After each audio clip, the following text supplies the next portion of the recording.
जैसा कि पिछली वीडियो में हमने हाई स्कूल के 2020 के पेपर में बात कर रहे थे, उसी पेपर को आगे बढ़ाते हुए इस वीडियो को स्टार्ट करते हैं। मेरा नाम है पंकज, तो आइए इस वीडियो को स्टार्ट करते हैं। जैसा कि इस प्रश्न पत्र में अगला सवाल दिया गया है कि दो समरूप त्रिभुजों की ऊंचाइयां क्रमशः 3 सेंटीमीटर तथा 4 सेंटीमीटर है, तो उनके क्षेत्रफलों का अनुपात क्या होगा, ये ज्ञात करना है। क्या दिया गया है? मुझे दिया गया है दो समरूप त्रिभुज है। पहला समरूप त्रिभुज दिया गया है, मान लीजिए ये त्रिभुज जो है वो ए बी और सी है। इसकी ऊंचाई आपको दी गई है 3 सेंटीमीटर, और दूसरा जो त्रिभुज दिया गया है उसकी ऊंचाई आपको दी गई है, दूसरा त्रिभुज मान लीजिएगा, दूसरा त्रिभुज आपको दिया गया है, एक ही त्रिभुज दिया गया है जिसकी ऊंचाई आपको 4 सेंटीमीटर दी गई है, और इसका नामांकन हम कर देते हैं पी क्यू और आर। आपके पास दो त्रिभुज है, आपको इन त्रिभुजों के क्षेत्रफलों का अनुपात बताना है। तो त्रिभुजों का क्षेत्रफल यानी कि दो समरूप त्रिभुजों के क्षेत्रफलों का अनुपात ज्ञात करने के लिए क्या करना होगा? उनकी ऊंचाइयों के वर्गों का अनुपात कर देना होगा। यानी कि कह सकते हो दो समरूप त्रिभुजों के क्षेत्रफलों का अनुपात बराबर होता है उनकी ऊंचाइयों के वर्गों के अनुपात के। ठीक है ना? तो यहां में क्या दिया गया है? हमें दिया गया है त्रिभुज एबीसी, यहां लिख सकते हैं हम, दिया है त्रिभुज ए बी सी की ऊंचाई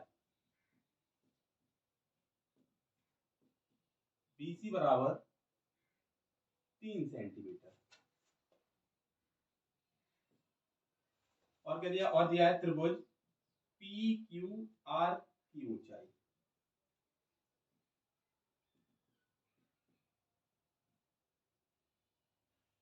क्यू आर बराबर 4 सेंटीमीटर। ठीक है ना? तो दो चीजें दी गई है, क्षेत्रफलों का अनुपात पूछा गया है, तब क्षेत्रफल का अनुपात, तब समरूप त्रिभुजों के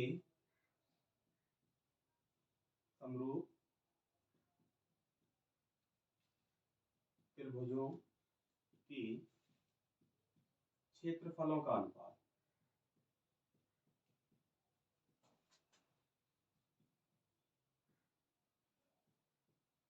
अनुपात बराबर किसको होता है? बराबर होता है उनकी ऊंचाइयों के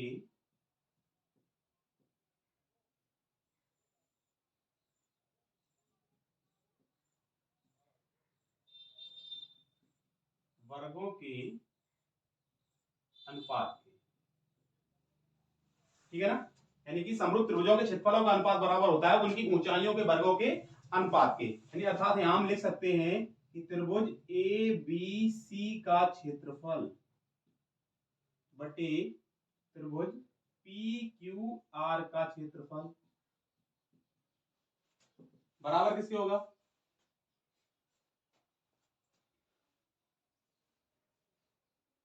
बराबर होगा बी सी बटे क्यू आर का वर्ग, इसके बराबर होगा। ठीक है ना?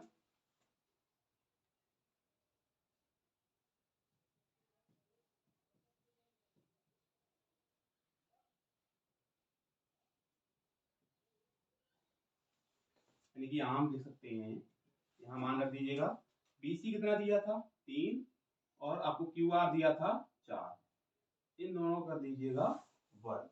जैसे ही वर्ग करेंगे तो कितना निकल के आएगा? तो निकल के आएगा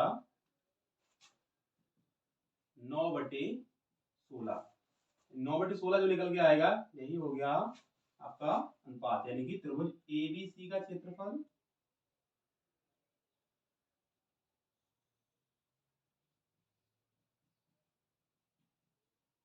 अनुपात त्रिभुज पी क्यू आर का क्षेत्रफल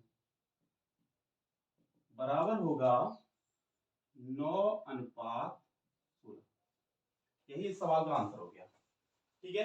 तो सभी को समझ में आ गया होगा कि दो समरूप त्रिभुजों के क्षेत्रफलों का अनुपात क्या होता है? दो समरूप त्रिभुजों के क्षेत्रफलों का अनुपात बराबर होता है उनकी ऊंचाइयों के वर्गों के अनुपात के। ठीक है? तो ऐसे ही हम अगले सवाल की ओर बढ़ते हैं। इस सवाल का स्क्रीनशॉट ले लीजिए। ये जल्दी से नोट कर लीजिएगा। अगले सवाल की ओर बढ़ते हैं, जल्दी से देखिए।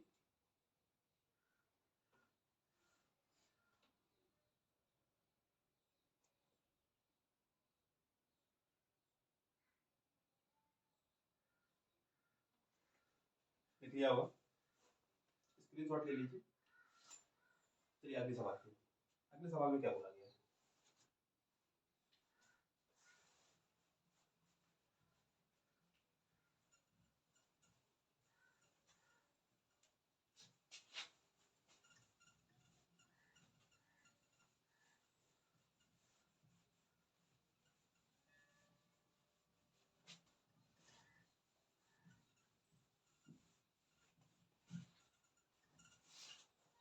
अगले सवाल में बोला गया है कि अभाज्य गुणनखंड विधि द्वारा संख्याओं 96 और 404 का मासा ज्ञात कीजिए और फिर इसका लासा भी ज्ञात कीजिए। यानी क्या बोला है, उसने बोला है कि 96 और 404 के सबसे पहले क्या करने हैं, अभाज्य गुणनखंड करने हैं, ठीक है ना। अभाज्य गुणनखंड करने के बाद उसके बाद क्या करना होगा, उसके बाद हमें उसका मासा निकालना है और लासा भी निकालना है, ठीक है।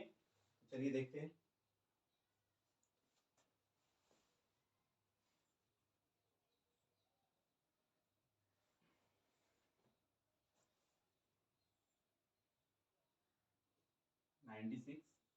और 404, ठीक है।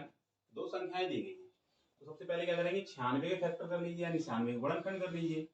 96 का गुणनखंड करने जाएंगे, 2 से काटेंगे, सबसे पहले 2 से काटोगे तो 48 बार कटेंगे, फिर 2 से काट दिया 24 बार कटेगा, फिर 2 से काट दो 12 बार, फिर 2 से काट दिया तो 6 बार, फिर 2 से काट दिया तो 3 बार, और फिर 3 से काट दो तो 1 बार। यानी कि 96 के जो गुणनखंड आए, यहाँ लिख दे रहा हूं, 96 के जो गुणनखंड आए वो आए 2 गुणा 2 गुणा 2 गुणा 2 गुणा 2 गुणा 3, ये आ गए 96 के गुणनखंड। अब मुझे क्या करना है, 404 के गुणनखंड करने हैं। देख लीजिए 404 के गुणनखंड, 2 से काट दीजिएगा, 2 दूनी 4, 2 दूनी 4, फिर 2 से काटेंगे, 2 एकम 2, 0 में जाएगा नहीं, 2 एकम 2, 101। अब देखना ये है कि 101 किस पाड़े में आते हैं, ठीक है ना। 3 से डिवाइड करोगे, 3 से डिवाइड होंगे नहीं, ठीक है। उसके बाद क्या है, 9, 3 से डिवाइड नहीं होंगे, 9 से डिवाइड नहीं होंगे, सीधी सी बात है, ठीक है। तो अब ये किसी के पाड़े में आएगा, नहीं आएगा ना, यानी कि ये डिवाइड होगा 101 से, क्योंकि ये एक कैसी संख्या होती है, ये एक अभाज्य संख्या होती है, ठीक है। तो यानी कि 404 के जो गुणनखंड बनेंगे वो बनेंगे 2 गुणा 2, उसके बाद गुणा लगाना है और जगह खाली छोड़ देंगे, क्योंकि यहाँ पर 101 का कोई गुणनखंड नहीं मिल रहा है, तो 101 को क्या कर देंगे, पीछे कर देंगे।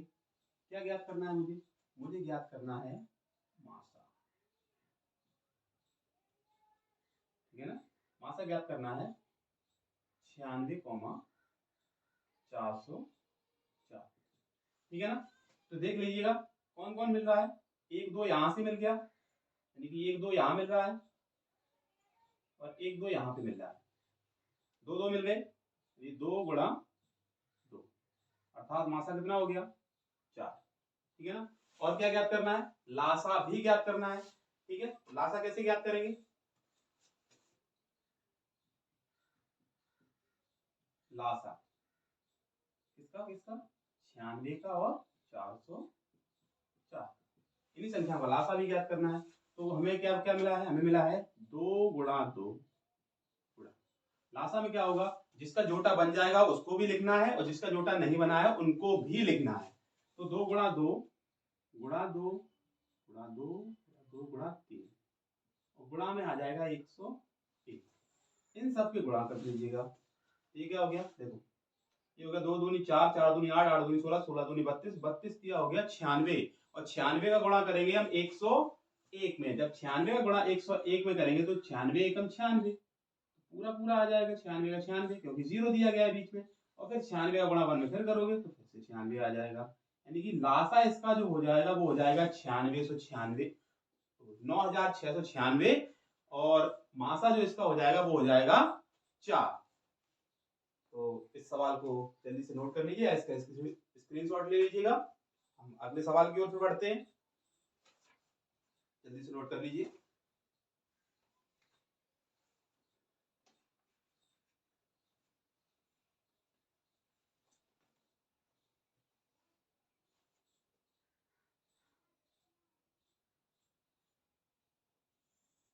यहाँ पे सभी नोट कर लिया होगा, सभी को समझ में आ रहा होगा। ठीक है, अगले सवाल की ओर बढ़ते हैं। अगले सवाल में क्या बोला गया है, अगले सवाल में बोला गया है, अगले सवाल को देखिए, अगले सवाल में क्या बोला है।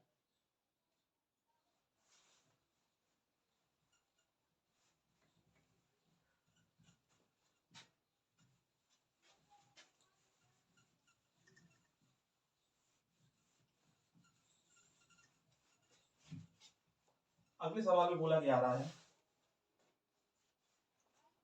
निम्नलिखित बारंबारता बंटन सारणी से आंकड़ों का समांतर माध्य 21.5 हो तो के का मान ज्ञात कीजिए।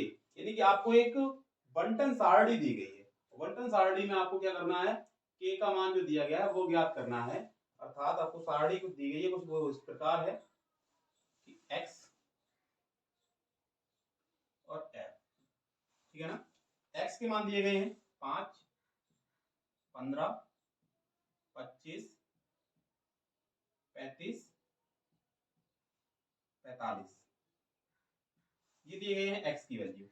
और उसके बाद f की वैल्यू दी गई है 6, 4, 3, के और 2। और इसके साथ साथ आपको क्या दिया गया है, आपको इसके साथ साथ दिया गया है समांतर माध्य। तो समांतर माध्य के लिए फॉर्मूला क्या होता है, समांतर माध्य के लिए फॉर्मूला होता है सिग्मा एफ एक्स बटे सिग्मा एफ। ठीक है, तो सबसे पहले क्या करना होगा, सिग्मा एफ एक्स के लिए एफ एक्स का हमें मल्टीप्लाई यानी गुणा करना होगा। तो एफ इंटू एक्स सबसे पहले निकाल लीजिएगा, थर्ड यानी कि तीसरा कॉलम बनेगा एफ इंटू एक्स का। तो इन दोनों का आपस में कर दीजिए गुणा। तो इन दोनों का आपस में जब गुणा करोगे तो 5 का गुणा 6 में करोगे तो 5 छक्का 30, 15 चौको 60, 25 तिया 75, 35 का गुणा के में करोगे तो 35 के हो जाएगा, और 45 का गुणा 2 में करोगे तो हो जाएगा 90। ठीक है, अब क्या करना है, अब इनको ऐड कर लेना है। तो सबसे पहले क्या याद करोगे, सिग्मा एफ यानी कि बारंबारता का योग, बारंबारता का योग कर लीजिए। 6 और 4 10, 10 और 3 13, 13 और 2 15, 15 के साथ प्लस में के यानी 15 प्लस के।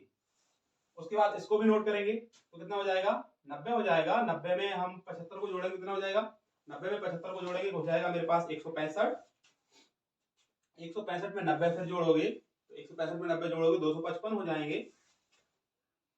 यानी कि सिग्मा एफ एक्स बराबर हो जाएगा 255 प्लस का 35 के। ठीक है, तो ये हो गया, दोबारा से काउंट कर लीजिएगा सही है या नहीं।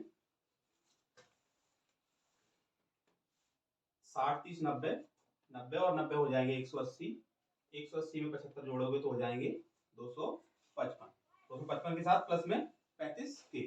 अब आपको दिया क्या गया और बोला गया है कि समांतर माध्य इसका क्या है, समांतर माध्य दिया गया है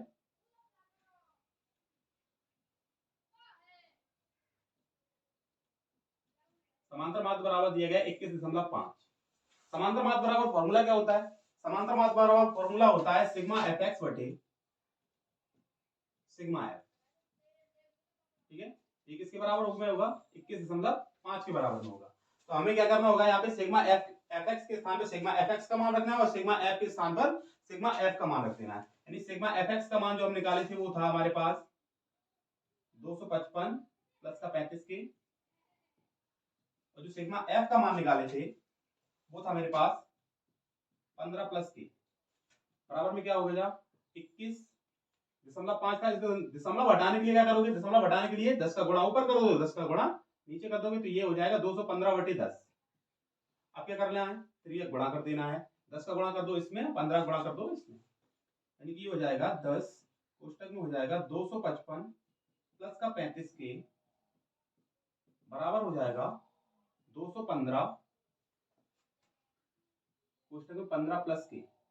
अब इनका आपस में मल्टीप्लाई कर लीजिएगा, 10 का गुणा इसमें करोगे तो हो जाएगा 2550 प्लस 350 के बराबर। इन दोनों का आपस में मल्टीप्लाई कर लेना है। 15 गुणा 75 का 5 हासिल 7, 15 एकम 15 7 22 का 2 हासिल 2, 15 दूनी 30 2 32 और प्लस का हो जाएगा 215 के। अब क्या करना है, 2550 को पक्षांतर कर दो, उधर लेके चले जाओ और 215 को लेके आ जाओ इधर, तो 350 के माइनस का हो जाएगा 215 के बराबर हो जाएगा 3225 माइनस 2550 माइनस कर लीजिएगा। 10 में से 5 गया तो 5, यहाँ कितना बचा 4, 4 में से 1 गया तो 3, 3 में से 2 जाएगा तो 135 के बराबर। यहाँ कितना बचता है देखते हैं, 5 का 5, ठीक है। 12 में से 5 गया तो 7, 11 में से 5 गया तो 6, यानी कि 675 बचा मेरे पास, ठीक है। अब मान किसका निकालना है, के का निकालना है। तो के का मान निकालने के लिए यहाँ गुणा में है, पक्षांतर करोगे तो चला जाएगा भाग में, यानी कि 675 बटे में हो जाएगा 135। 135 से इसको काट दीजिएगा, 5 से काट लीजिए,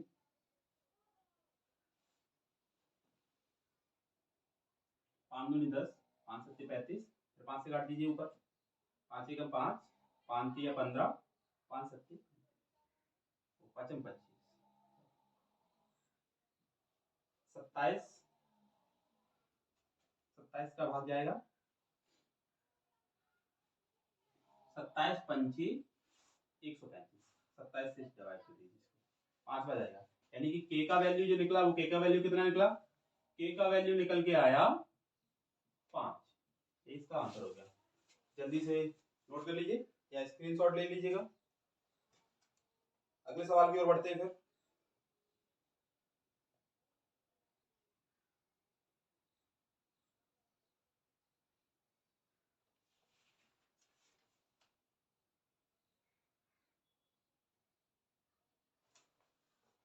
स्क्रीनशॉट ले लिया होगा, चलिए अगले सवाल की ओर चलते हैं।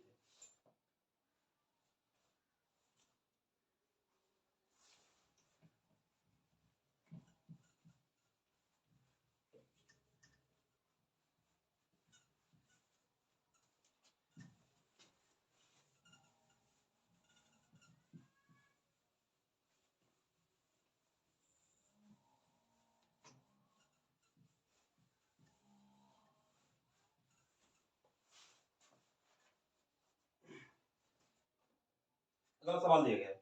अगला सवाल कुछ इस प्रकार है, द्विघात समीकरण 2x² माइनस का 4x प्लस 3 बराबर 0 का विविधकर ज्ञात कीजिए और फिर मूलों की प्रकृति ज्ञात कीजिए। यानी कि सवाल क्या दिया है, सवाल हमें दिया गया है 2x² माइनस का 4x प्लस का 3 बराबर 0। क्या ज्ञात करना है, विविधकर ज्ञात करना है। विविधकर ज्ञात करने के लिए फॉर्मूला क्या होता है, विविधकर ज्ञात करने के लिए फॉर्मूला होता है d बराबर b² माइनस 4ac। तो d बराबर b² माइनस 4ac, यानी कि सबसे पहले मुझे क्या करना होगा, सबसे पहले मुझे a b और c के मान ज्ञात करने होंगे। तो a और b c के मान ज्ञात करने के लिए सबसे पहले हम समीकरण की तुलना कर देंगे, ax² plus bx plus c बराबर 0 से तुलना करने।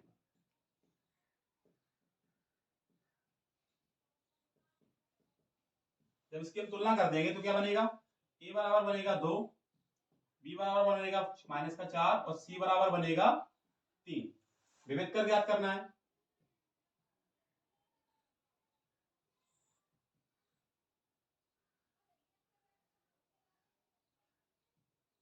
विविधकर d बराबर होता है b² माइनस का 4ac। ठीक है ना, तो यहां क्या करेंगे, मान रख देंगे, माइनस का 4 का वर्ग माइनस 4 का वर्ग माइनस 4 गुणा 2 गुणा 3, ठीक है। 4 का वर्ग 16, इनका गुणा करेंगे तो हो जाएंगे 8 दूनी 16, 16 4 दूनी 8, 8 3 24 हो जाएगा, यानी माइनस का 24 हो जाएगा। ये माइनस का 24 16 से जब घटाओगे तो कितना बचेगा, माइनस का 8 बचेगा। यानी डी का मान कैसे निकला, निगेटिव है, अर्थात डी का मान शून्य से छोटा है। यानी कि क्या कह सकते हो यहाँ पे, यहाँ हम कह सकते हैं D is less than 0। D का मान 0 से छोटा है। जब डी का मान 0 से छोटा होगा, अर्थात कह सकते हो जब विभेदकर का मान 0 से छोटा होता है तो मूल कैसे होते हैं, मूल काल्पनिक होते हैं, या कह सकते हो वास्तविक नहीं है। अतः मूल काल्पनिक होंगे। ये होगी मूलों की प्रकृति और ये हो गया विभेदकर डी का मान। ठीक है, जल्दी से सवाल को नोट कर लीजिए।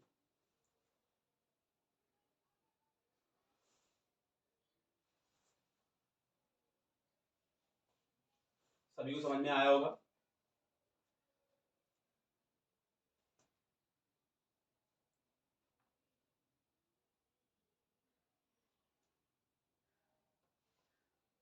यहीं पे वीडियो खत्म करते हैं।